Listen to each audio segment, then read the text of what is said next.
Learning market में इसमें आज हम निफ्टी और बैंक निफ्टी का मंडे का डिस्कशन करेंगे। बहुत कुछ चल रहा है दुनिया में, सब चीज़ें आपको जानना जरूरी है। जान के रखिएगा। आज लास्ट 15-20 मिनट में मार्केट इतना ब्रूटली क्यों गिरा वो भी समझाने की कोशिश करूंगा। जीडीपी के नंबर्स इंडिया के पब्लिश आए हैं, उसके बाद हमारा गिफ्ट निफ्टी टैंक कर गया है, उसका रीजन समझाने की करूंगा। ग्लोबली क्या न्यूज़ चल रहा है, क्या क्या चीज़ें चल रही हैं, वो सब समझाने की कोशिश करूंगा। बहुत सारी चीज़ें हैं, सब कुछ सुनिए, सब कुछ समझिए एंड एंजॉय करिए लाइफ। देखिए, अभी एक कॉमन सीन पूरे दुनिया में बना हुआ है। अब इंडिया में भी धीरे धीरे ये रील्स आने लगेंगे, आप देखिएगा। कल एक रील वायरल हुई जिसमें पूरे एक डिपार्टमेंट को एक कंपनी ने निकाल दिया।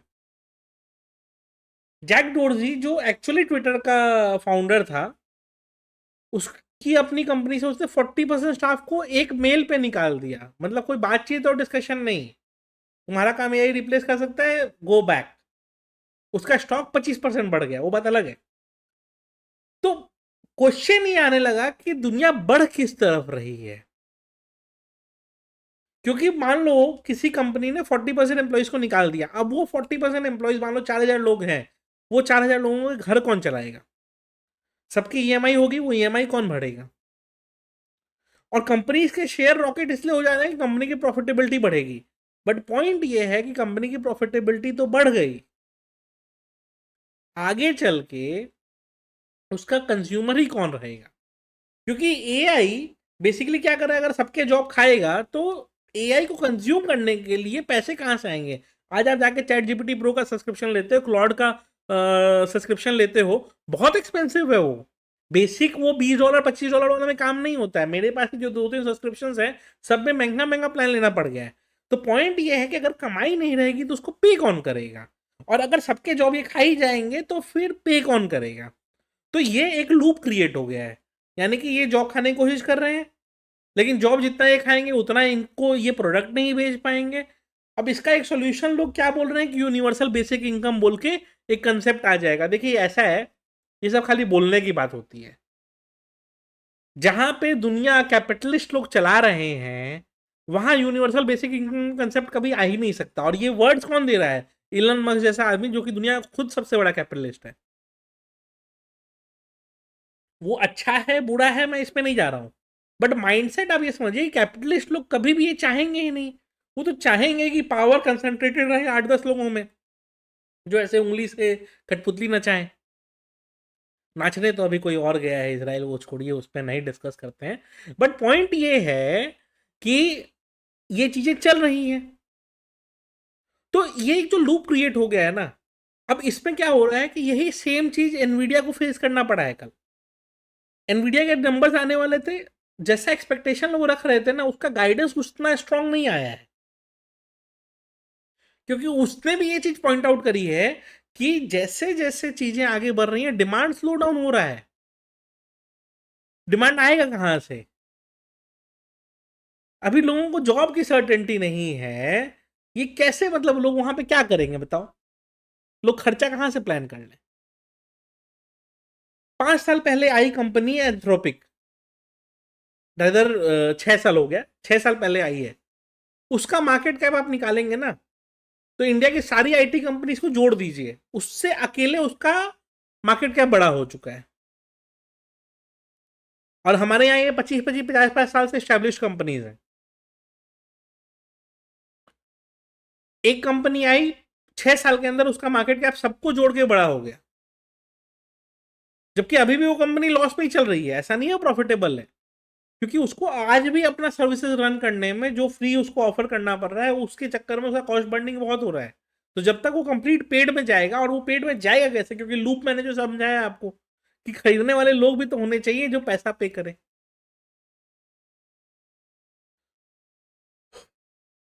तो एक लूप ये फंस गया। तो उस रीजन के कारण कल क्या है कि यूएस में आईटी स्टॉक्स थोड़े से वीक होके रखे थे, नैस्डैक थोड़ा सा वीक था। अब इस लूप पे आपका क्या वर्जन है बताइएगा। लेकिन अभी और भी 4-5 चीजें पूछूंगा, तो सब एक संग बताइएगा। तो ये लूप हुआ। उस लूप के कारण क्या हुआ कि थोड़ा सा आपका डर आ गया कि भाई ठीक है, ये बात तो सही है कि एआई जॉब रिप्लेस कर देगा। बट पॉइंट ये है कि अगर रिप्लेस कर देगा तो बेचेंगे किसको फिर? तो ये एक एंगल हो गया, चलो ठीक है, इसको हटाओ। उसके कारण थोड़ा सा वीक दिख रहा था मार्केट, चलो ठीक है।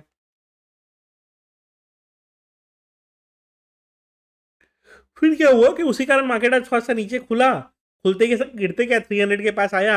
मैंने भी कह दिया कि बियर सब आराम करो, कुछ अब रखा नहीं है। सही में कुछ रखा नहीं था। अचानक से क्या हुआ, 3 बजे एक धड़ाम करके कैंडल बनी 150 पॉइंट की।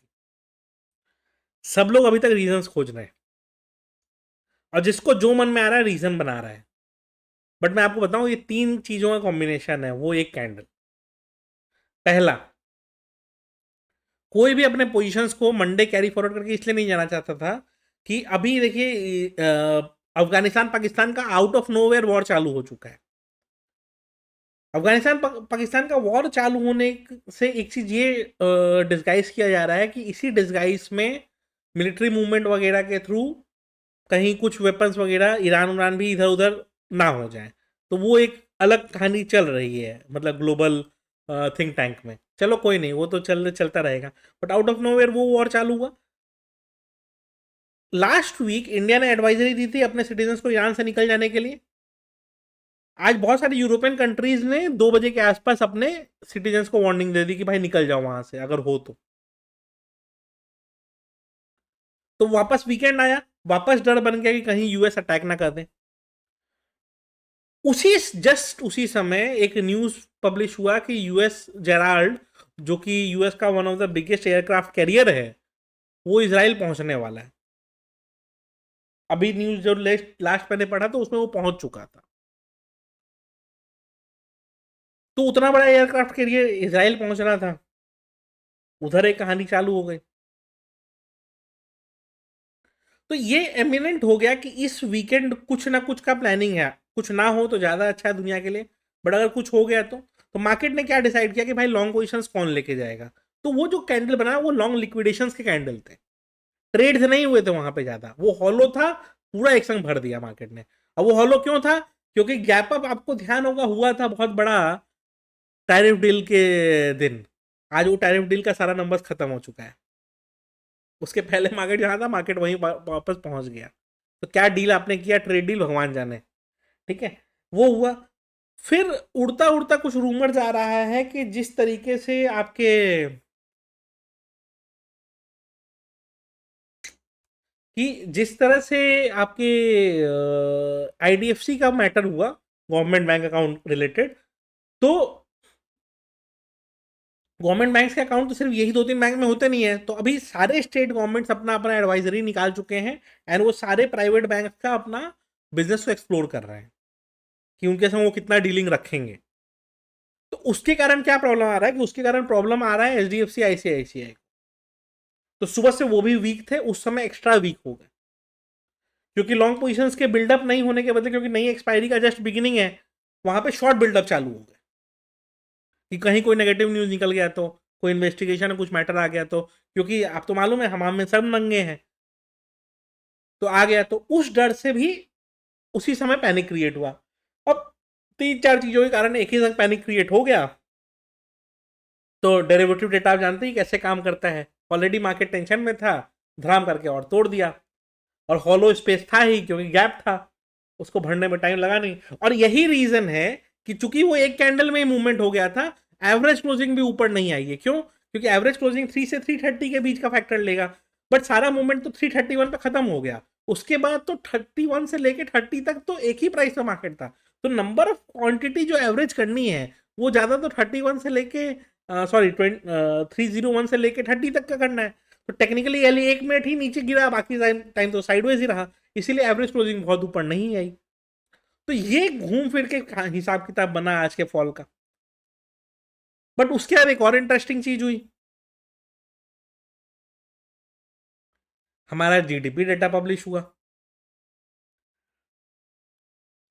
कुछ कहूंगा नहीं, कुछ कहूंगा तो विवाद हो जाएगा। 7.8% GDP growth rate, 7.6% GDP growth rate, ऐसे नंबर्स आए हैं।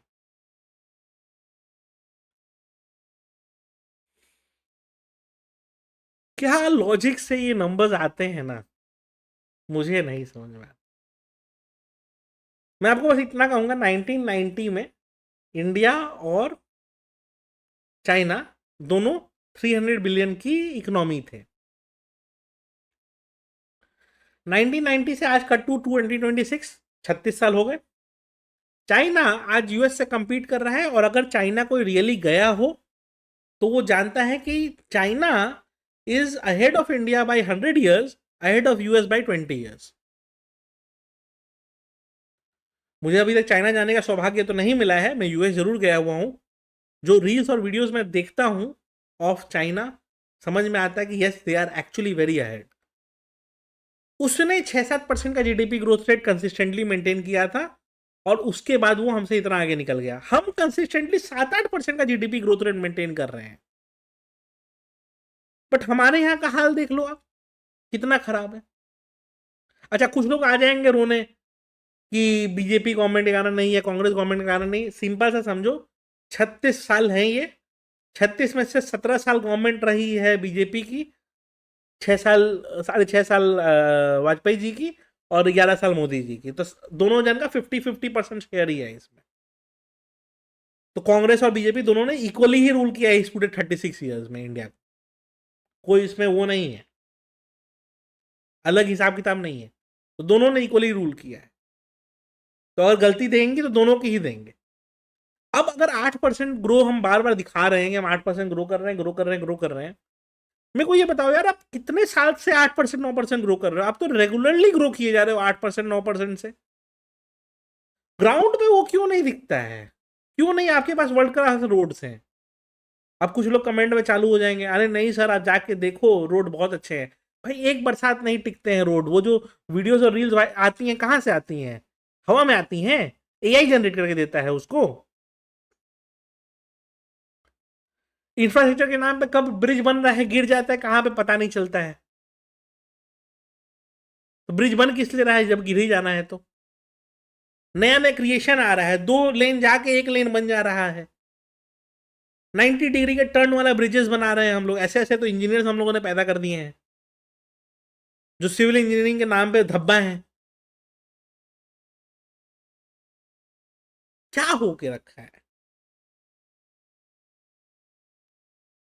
और जीडीपी ग्रोथ रेट का बेनिफिट अगर नॉर्मल लोगों तक नहीं पहुंच पा रहा है, तो क्या फायदा उस ग्रोथ का, जब एंड में पब्लिक तो 80 करोड़ लोगों को आपको फ्री में ही खाना खिलाना है, फ्री में ही राशन बांटना है।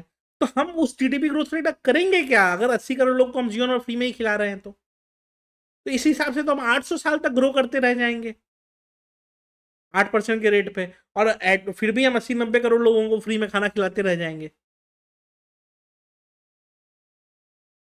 कहीं तो मिसमैच है। और या फिर ये ग्रोथ सिर्फ 2-3 बड़े लोगों का है, जो नंबर्स में और बड़े होते जा रहे हैं, और चूंकि नंबर के पार्ट वो भी हैं, तो हम लोगों का इफेक्ट दिखता नहीं है। कहीं तो कुछ कमी रह गई है। हम वर्ल्ड की फास्टेस्ट ग्रोइंग इकोनॉमी हैं, एटलीस्ट लास्ट 11 साल से तो हैं।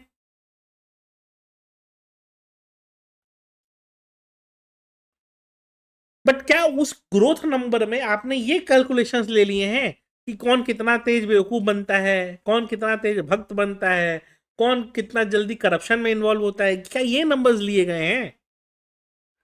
क्योंकि रेट तो उसी का दिख रहा है, ग्रोथ का तो दिख नहीं रहा है। और ग्रोथ अगर आप पे और मेरे तक नहीं पहुंच पा रही है, तो उस ग्रोथ का हम करेंगे क्या?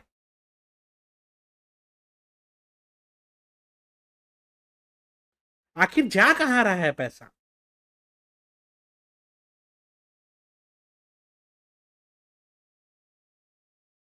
पहले लोग बोलते थे कि पेट्रोल की सब्सिडी में जाता है, अब तो ग्लोबली बहुत सस्ता है पेट्रोल डीजल, प्लस आप 20% एथनॉल भी मिला रहे हो। अब बकवास बोल रहे हो कि एथनॉल पेट्रोल से ज्यादा महंगा, तब मिला क्यों रहे हो फिर? बोलोगे एनवायरमेंट के लिए अच्छा है, तो पोल्यूशन आपका दिन पर दिन बढ़ रहा है, तब क्या एनवायरमेंट के लिए अच्छा हुआ? तो क्या लॉजिक चल रहा है भगवान जाने। प्रॉब्लम यही है कि अमेरिका क्या कहता था वाला बच्चा भी समझ गया कि देश में कुछ गलत हो रहा है, बट कुछ लोगों की आंख नहीं खुल रही है, तो उनकी खुलेगी भी नहीं, वो कभी कुछ नहीं कर सकते। और उन्हीं कारण ये देश बर्बाद हो। बट हमारा क्या है, हम तो अपना जो बताना है बता देते हैं, आपको अच्छा लगे सुनिए, नहीं अच्छा लगे मत सुनिए, कुछ नहीं किया जा सकता। हम और आप बस इतना ही कर सकते हैं कि जब ज़रूरत पड़े तो देश को थोड़ा सा टैक्स देते रहिए और झेलते रहिए इस तरह के सिनारियोस को। चलिए आते हैं, देख लेते हैं कि आज का हमारा डिस्कशन क्या था, कल के लिए क्या डिस्कशन रहेगा। सब चीज़ों को फिगर आउट करते हैं, प्लान करते हैं, प्ले करते हैं, और मंडे के लिए क्या डिस्कशन रहेगा वो देख लेते हैं। कितने लोगों को लगता है कि जीडीपी ग्रोथ रेट जो 7.6 7.8% बताया जा रहा है ये सही है? कमेंट सेक्शन में जरूर बताइएगा। मैं पढ़ूंगा आज।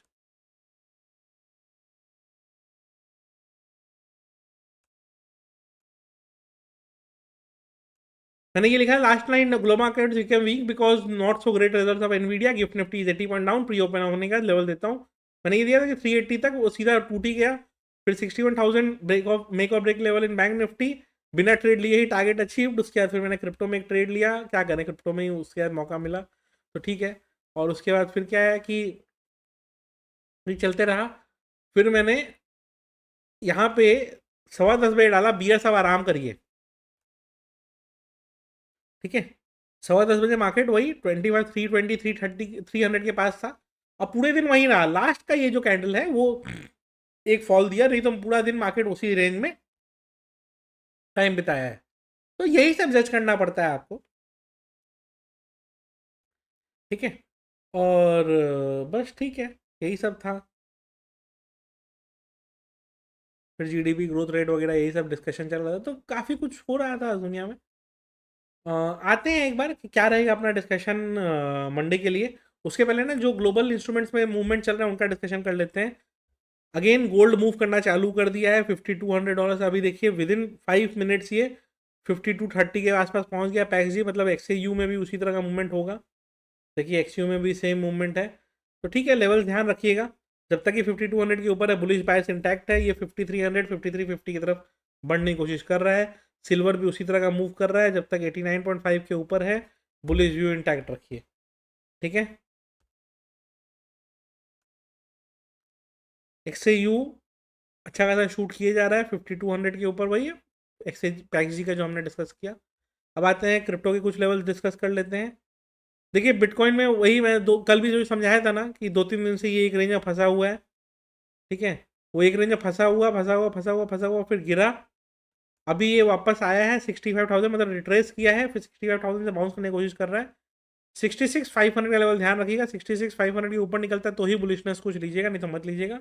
और 65,700 जहाँ से बाउंस किया ना, यही लेवल इसका सपोर्ट का काम करेगा। एथीरियम क्या लेवल ध्यान रखना है,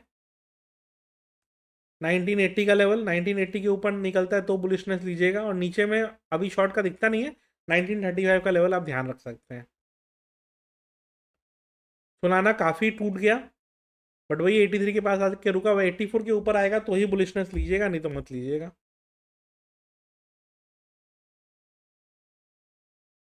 XRP ये भी वीक हुआ है, 1.385 के ऊपर निकलेगा तो ही बुलिशनेस लीजिएगा, नहीं तो मत लीजिएगा। किसी को क्रिप्टो ट्रेडिंग में इंटरेस्ट हो तो डेल्टा का लिंक, पॉइंट DCX का लिंक, दोनों का लिंक डिस्क्रिप्शन में रहता है, चेक जरूर कर लीजिएगा। और फायर्स का लिंक भी डिस्क्रिप्शन में रहता है, चेक जरूर कर लीजिएगा, ठीक है। चलिए आते हैं कि क्या रहेगा अपना डिस्कशन मंडे के लिए। सिंपल रखते हैं चीज़ों को। इसको पहले वनडे ले जाता हूँ। आपको ये भी समझ में आएगा कि इसमें एक गिरने का एक और फैक्टर था। कल आपको याद होगा मैंने 200 डेमा दिखाया था, राइट। मार्केट ने क्या किया, इस 200 डेमा के पास काफ़ी देर टाइम बिताया, 260 270 280 का जोन में टाइम बिताया, बट एग्जैक्टली मार्केट को दिखाई दिया कि भाई अब हो गया, तो उसने 200 डेमा बहुत शार्पली तोड़ा, और वो तोड़ते ही बहुत अच्छा खासा डाउनसाइड मूव दे दिया मार्केट ने। और जो हमारा गैप अप हुआ था वो गैप अप आज खत्म हो गया। तो बेसिकली किसी बड़े प्लेयर को एग्जिट कराने के लिए ये गैप अप था, किसी काम का गैप अप वो नहीं था। अपसाइड के लिए वेट करिएगा 25 250 का, डाउन साइड के लिए मैं क्या ही कहूँ, मार्केट का ट्रेंड खराब ही है। 25 250 इसके ऊपर निकलेगा तो बुलिशनेस आएगा, नहीं तो नहीं आएगा। ऑप्शन डेटा देखेंगे तो ऑप्शन डेटा आपको क्या बताएगा, ऑप्शन डेटा बताएगा कि यार देखो प्रीमियम्स हाई होके बंद हुए हैं, अच्छे खासे हाई होके बंद हुए हैं, कॉल के प्रीमियम्स में अभी भी कुछ प्रीमियम एडेड है, यानी कि इन प्रीमियम्स को और अभी तोड़ना बाकी है, और इन प्रीमियम्स को और तोड़ने के लिए क्या करेगा मार्केट, एक बार और शार्प डाउनसाइड मूव दे सकता है, तो ध्यान रखिएगा। निफ्टी बैंक अभी 60,500 पे आया है, अगर कुछ और बैंक्स वगैरह कुछ न्यूज़ व्यूज़ आया तो ये अच्छा खासा डिक्लाइन दे सकता है। 60,550 के ऊपर निकले या फिर 60,450 के नीचे निकले, जिस साइड निकलेगा मार्केट आपको अच्छा मूव दे सकता है, उसके लिए प्रिपेयर्ड रहिए। ठीक है, 60,450 के नीचे या 550 के ऊपर जिस साइड तोड़ेगा अच्छा मूव आपको दे सकता है, ध्यान रखिएगा।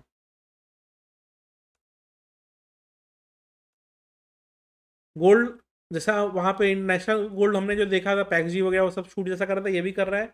जब तक 58 के ऊपर बना हुआ है बुलिश व्यू इंटैक्ट है। क्रूड तो पागल होके रखा हुआ है जब से वो इसराइल का न्यूज़ सुनने में आया तब से। 6050 के ऊपर जब तक है बुलिश व्यू इंटैक्ट है, चलने दीजिए। सिल्वर अगेन ये भी बुलिश ट्रेजेक्ट्री में ही चल रहा है, ज़्यादा सोचने की ज़रूरत है नहीं।